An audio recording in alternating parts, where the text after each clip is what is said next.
Oh my goodness, like Salvador Dali, doesn't it? But it's not. No, this is C. Allen Gilbert. And this was actually created, and yeah, all is vanity. There's a lot of meaning in this one. This one I find fascinating.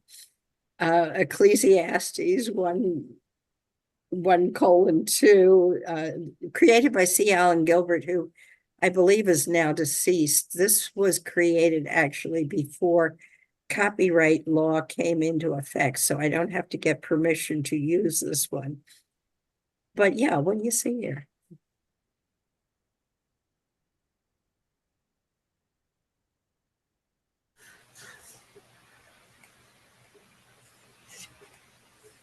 Nobody sees anything, right? I'll chime in. There's a lot in this photo. Yeah. There's this. There's the skull, which is the first thing, but there's two women looking at each other, Well, or a woman looking in the mirror at her. or a woman looking in a mirror. Yeah. Wow. I love this one myself, just because I think it's interesting. Yes, the first thing I see is a skull. Is a what? A skull. Mhm. Death. The Ecclesiastes is meaningless, meaningless, says the teacher, utterly meaningless. Everything is meaningless. Unless we create meaning with it, which we can do, and we do all the time. The question is, how do we integrate all these different unique meanings that each one of us is creating?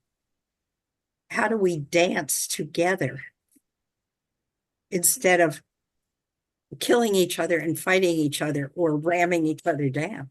How do we shift into the cosmic dance or the cosmic play? I think we're actually doing that to some extent here today. That would be my intention, because so many people are expressing their unique perspectives and their unique words and sharing transparently, which really matters from my perspective. So if you Go ahead. replace the need to be right with respect of difference of opinion, you'd have a pretty big shift in a hurry. Now say that again, Dan, please.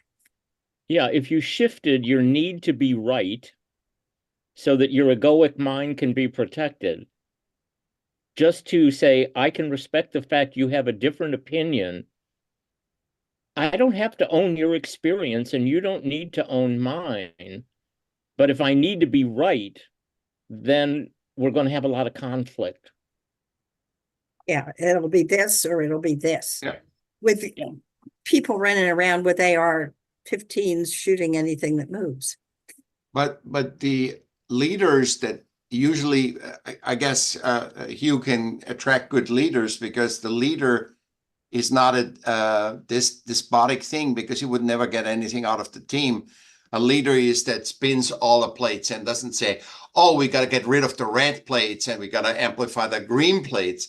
We are listeners. The real leaders are listeners, because like in wolf things, they are the last one. They make sure everybody gets through. They're not the first one. But system relevant always gets it linear. It gets it not horizontal. The linear power of hierarchy, which is very interesting, it naturally screws us up. Because in nature, I'm nature laughing because I think it's true, but I also think it's funny. But you never have in nature Elon Musk, comparatively, or Jeff Bezos, or Trump, or Biden. You never see that. You don't see, oh, this is a monkey and he rules the whole nature. It's not natural. So when we put falsely, artificially put people on a pedestal, they are naturally getting crazy.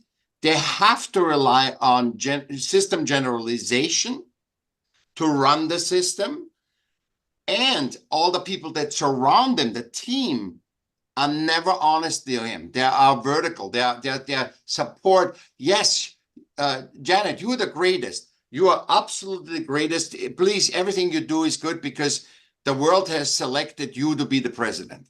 It doesn't work. It doesn't work. It doesn't work. We have to be horizontal, you know? Well, I actually think we need both, because there are some people who have more skill and more experience with a particular subject. Just take engineering, for example. Don't talk to me about engineering. I'm a total waste of time. But I have sons who are engineers, and they can solve a lot of problems very fast that I could spend forever trying to figure out. So there are people who have more experience and more skill to give guidance or direction, but the question is how you're going to do it. And I think there is an art form to doing that. Yes, you can give specific instructions or directions, but there are verbal skills or art forms that I think often work better. For example, questions, stories. I almost never do didactic teaching because it puts me into self-righteousness, at least that's the way it feels. But questions, stories, metaphors, poetry, analogy are really good ways of using words as art forms to educate or draw out what is already there that maybe another person hasn't seen, rather than telling them, you have to do it this way. I agree totally with you. I agree. When something is specific, like a medical issue, a jury issue, an engineer, absolutely. Because it's systemic. That's not natural. None of it is natural. It's systemic. And therefore we need, yes, we created it. And therefore in stuff we created, there needs to be a hierarchy in specialty. But the problem comes, we're mixing those two, the human-centrically. So, but for example, politics is completely waste of time and talk to each other, because they are supposed to be human-centric to help balance systems with humanity, to give everything. But they talk about system relevance, and then they say, oh my God, I'm upset that you talk to me like that, which is human-centric. So you can't mix both.